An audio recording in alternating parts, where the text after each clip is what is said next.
Yahoo! Go away. What? Wake up, sleepyhead. It's time to get up. Yoshiki had jumped up onto my bed and was now bouncing energetically, careful to avoid clobbering me. I should clobber him.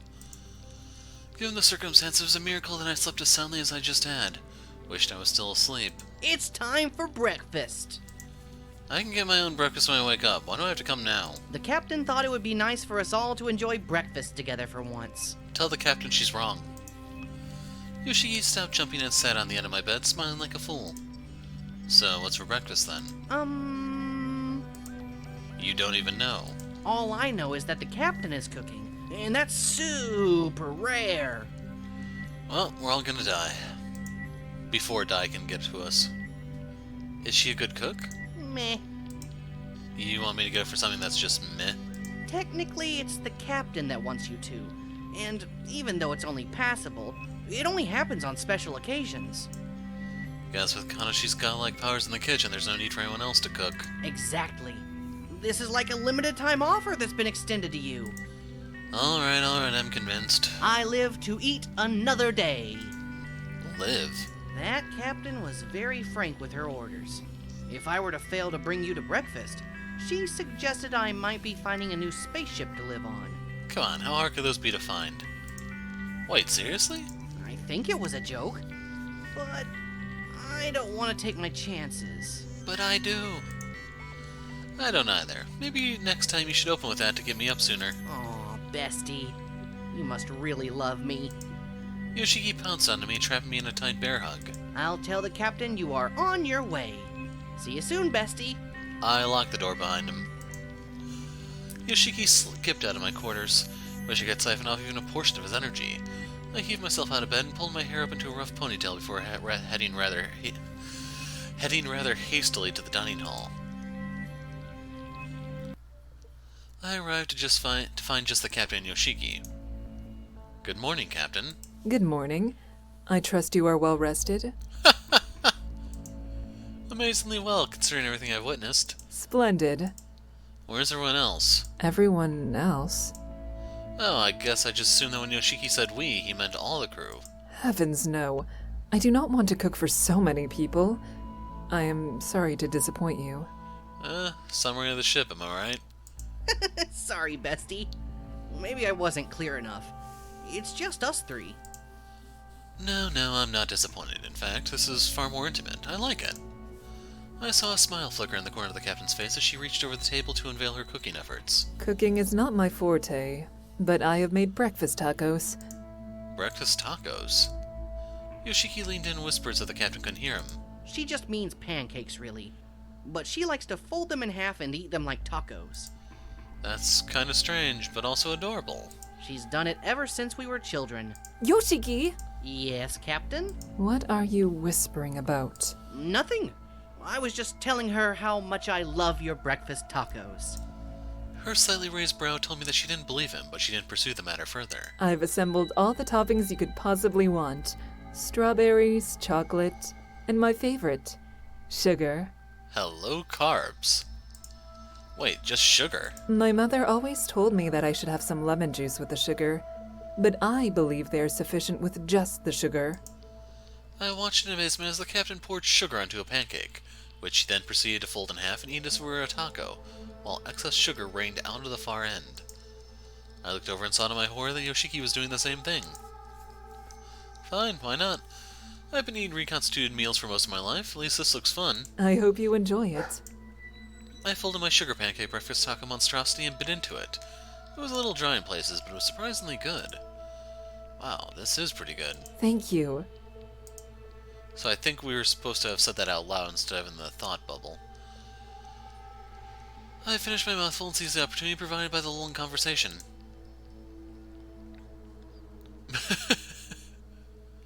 Why did you want me here and not the other crew members? You're special. How so? Besides you being the only one we have found drifting through space? In all seriousness, we asked you here because both Yoshiki and I trust you and enjoy your company. That's a first. I'm flattered. You've only been here for a few weeks. But I can't even imagine my life now without my best friend. Just 2 weeks. Thanks, Yoshiki. The captain broke eye contact from me and her cheeks flushed deep scarlet. Neither can I. I felt my face mirroring hers and I tried to hide my huge grin, but must have failed pretty badly as Yoshiki caught on to the vibe pretty quickly. Oh. The captain and I sat in silence, avoiding eye contact while Yoshiki bounced into the seat humming. Kimmy and best friends sitting in a tree. Just as I thought tension would last forever, we were saved by the bell. Kind of. Oops. Wait, you're all having breakfast without me? Yes, can't you see? Would you like a breakfast taco, Dai? Oh, I would love one. Thank you, Yoshiki. Too bad. Yoshiki offered a breakfast taco to Dai, whose hands went straight through when she tried to take it. Drat! I almost forgot. Hologram hands. Maybe one day. Wait, is that even possible? Dai's interest peaked. Of course. The Everett's AI system has hard light capability. The captain struck Yoshiki hard in the back of the head. Ah! Captain? At the rate you are going, Yoshiki, I will kill you with my own hands before Dai ever has the chance. Captain, normally I would scold you for interrupting Yoshiki. What he was saying was quite interesting, but I must say, you threatening to kill him with your own hands? Meow. What do you want exactly, Dai? More details about you on top of Yoshiki. Hands around his neck as he gasped for air. His eyes rolling back into his head. Dai trailed off and began drooling, a faraway look in her eyes. You wouldn't, would you? Yoshiki looked at the captain panicked. Of course not, Yoshiki. Dai is simply creating her own grotesque fantasy. Most men would be flattered to exist in my fantasies, Yoshiki. I'm sorry, I'm not ungrateful. I just like living. It's overrated. You can't have it both ways, mister. That is so rude. Yoshiki began scrambling to apologize to Dai when the captain interrupted. Dai, why are you here? The new deletion game, of course. Of course. How could I forget? I have already alerted the rest of the crew, and they should be arriving in 3, 2, 1. Just as Dai predicted, Kanashi and Shizuka entered through the door, Melody in tow. Yoshiki was looking at Dai gobsmacked. It's like your magic. Want me to make you disappear? Try it. You can do that? She is implying that she will murder you. Also, she is the ship's AI. She monitors everyone's location at all times. Captain, you should never give away a magician's secrets. You are far from that. The captain and Dai continued to squabble as the lifeless hunk of Nicholas dragged himself into the room, giving us a complete head count. Wonderful. Everyone's here. Let's just get straight to business, eh? Allow me to introduce you all to this week's game. Vampire Children. Be sure to listen well. This game is my favorite one to date. Vampire Children is played over 3 cycles. One person will be chosen at random by me and be made the vampire. I'll tell this person in secret, and the 6 other people are humans. No one will know for sure who is a vampire and who is a human, other than themselves. During each cycle, you have the choice to either mate with another person or not. It's not compulsory, but definitely advisable. However, you can't mate with the same person twice, even during different cycles. Where's the fun in that, right? Every time 2 humans mate, 2 children are born. When 1 human and 1 vampire mate, no children are born, but that human becomes a vampire for life, and for point's sake, a vampire child. If 2 vampires mate, nothing happens except a good time. Only the original vampire will know that they're a vampire. Humans who unknowingly mate with a vampire won't know until the end of the game. After each cycle, I will announce the total count, human babies produced, and new vampires created. After 3 cycles, the human and vampire children counts will be tallied. If there are more vampire children than humans, the human that created the fewest human babies will be executed. If more human babies exist, the starting vampire will be executed.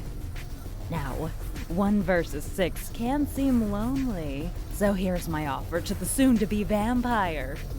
The vampire can choose a Bonnie to their Clyde. This person will knowingly and willingly become a vampire in the first round, and will win and lose alongside the vampire. If the vampire wins, so do they, and so they are spared from death.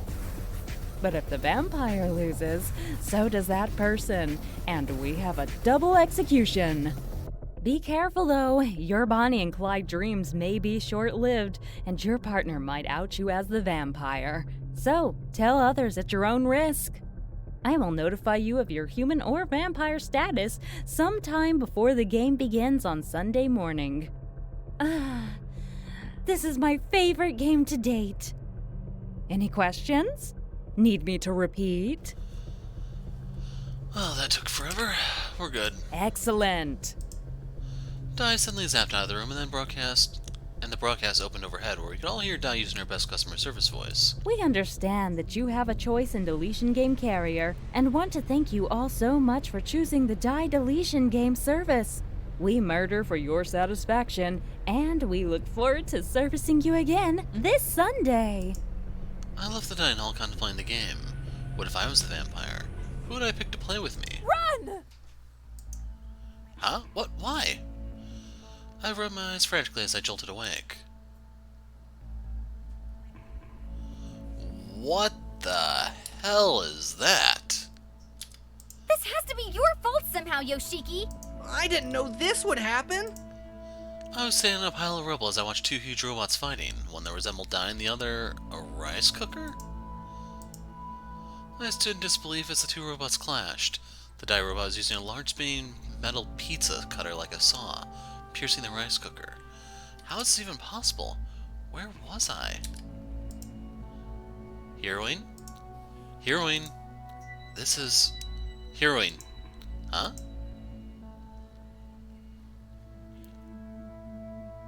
I need your help. Wait, what? Where'd the robots go? Robots? I looked around the room. No robots to be seen. Huh, it's just a dream. There's no giant Di robot, right? The captain's face responded with a quizzical look at my question. I surely hope not. Okay, good. My breathing was returning to normal. Turns out robot brawls really get the heart pumping. Mental note for when we get out of this situation: start a giant robot fighting reality show. Make millions. Are you okay? Yeah, sorry, just having some strange dreams. Very well. I was hoping you could help me with something. Yes, of course. Wonderful. Please get dressed and meet me on the bridge. The captain swiftly glided out of my quarters, and I managed to get dressed and presentable in mere minutes. The captain was staying with an air of unease about her when I arrived. Thank you for providing your assistance at this early hour. Early hour? What time is it exactly? A little past 4 a.m. Why am I always awake so early? The captain chuckled at my complaints before continuing. I am facing rising concerns about the black hole. Just over a week ago, I made the choice to stay on course towards the black hole. Yes, I remember, and your argument made sense, so what's the problem? We will be at the closest point to the black hole tomorrow just after 4 a.m., and people are already dying on my watch. I don't want to sentence the entire crew to death at once. You win some, you lose some. Captain, I'm sure that Shizuka will be able to navigate us through. We should easily be able to avoid the event horizon, so the only thing we'll need to deal with is time dilation. But even then, the effect shouldn't be observable by us. Time dilation? To put it simple, time passes slower for those closer to a black hole than those further away from it. So a day to us might in fact be a year for others further away, but theoretically we shouldn't even notice. The captain started looking even more concerned. Nothing I was saying was helping here. Maybe I was making it worse. My father always said that people are like parrots. They love their own reflections and their own voices. Maybe this is what he meant. Here goes. Captain, would you rather have a 100% chance of death or a 50% chance? Even with you navigating, at least we have some chance of survival. The captain's worried demeanor quickly melted away and she turned her glance to me, smirking. Wise words. I wonder where you got them from. But you are right, and so was I. Not chancing the black hole is a death sentence in itself. See, all better. No point worrying about what we can't control. We either die from a black hole or a psychotic AI system. Both noble deaths. The captain took a moment looking stern before breaking into a laugh. Noble indeed. Thank you for the laugh and for your counsel. Thank you. You are dismissed and can return to your quarters, if you wish. Well, I'm already up now. Besides, you look like you could do with some company. That is very selfless of you. I appreciate it. I awkwardly stood there for a moment thinking about what to say. It's probably best to avoid talking about the black hole any further. If you could choose your role, would you still be captain? I am most suited for the role of captain. You are an amazing captain. I don't think anyone else here could even compete. But if you could choose anything, what would it be? On this ship only? Anything, even back on Earth. Any profession. I have never really considered this. Please give me a moment. The captain's lips pulled taut as she gave the matter thought. Does it matter if I am not qualified for the role? None at all. Just say what you would want to do. Please not Instagram influencer. Please not Instagram influencer. Well? Promise not to laugh? Please not Instagram influencer. Promise. A musician? A little dicey for me. Wait, really? Yes. Like a classical musician? A violinist or pianist or something? No, like a rock star. I was taken aback, to say the least. The captain. The strict rule-following captain. A rock star? Technically, I would more likely lean towards punk rock. Punk rock? Did I even know this woman? So, what instrument would you play? Please be cowbell, please be cowbell. I have always favored the bass guitar, and I would also like to do the vocals. I must say, this is unexpected. You're full of surprises, Captain. Is that a good thing? I would say so. I beamed at the captain, who blushed gently back. Well, I'd best get some work done today, so if I may excuse myself from your wonderful company, I'll get right on it. That sounds like a superb idea. I do admire your work ethic. I'd just like to clarify, the good work was the result of an accident and cannot be reproduced outside of a laboratory. That's my disclaimer. Is that the only thing you admire? For now. The captain gave me a tentative smile, though each was more confident than the last. I left the bridge and stood for a moment in the hallway to consider my options. I could try to make some headway on the die deactivation code, or perhaps work more on decrypting the pocket watch.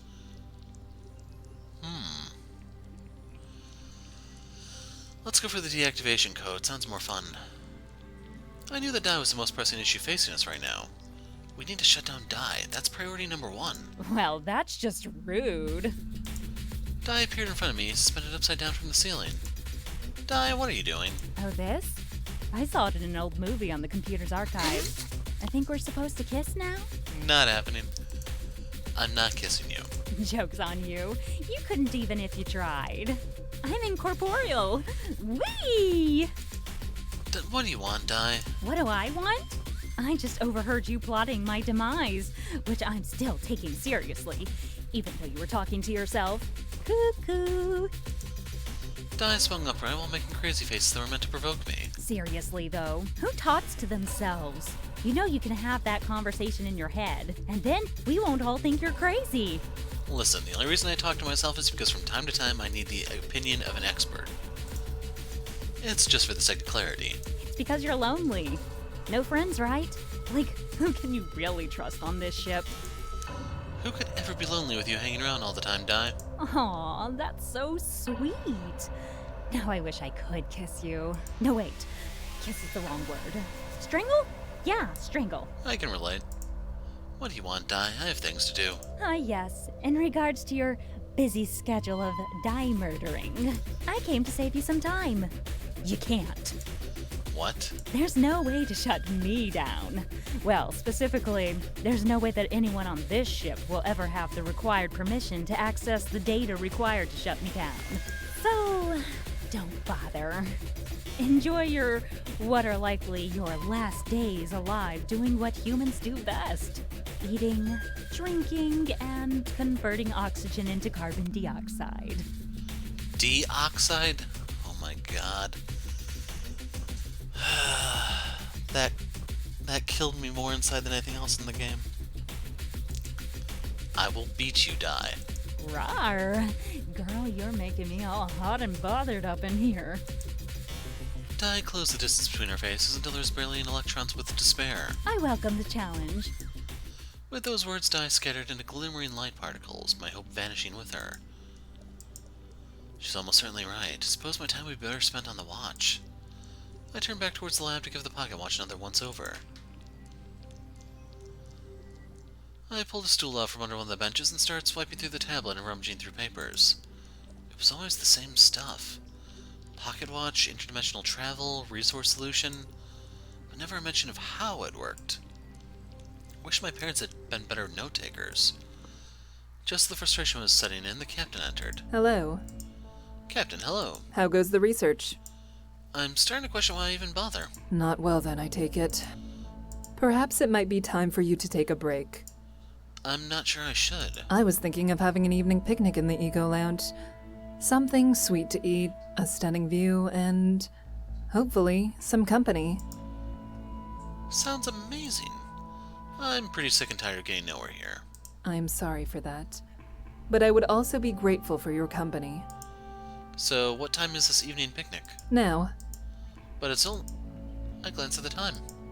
Oh, 9 p.m.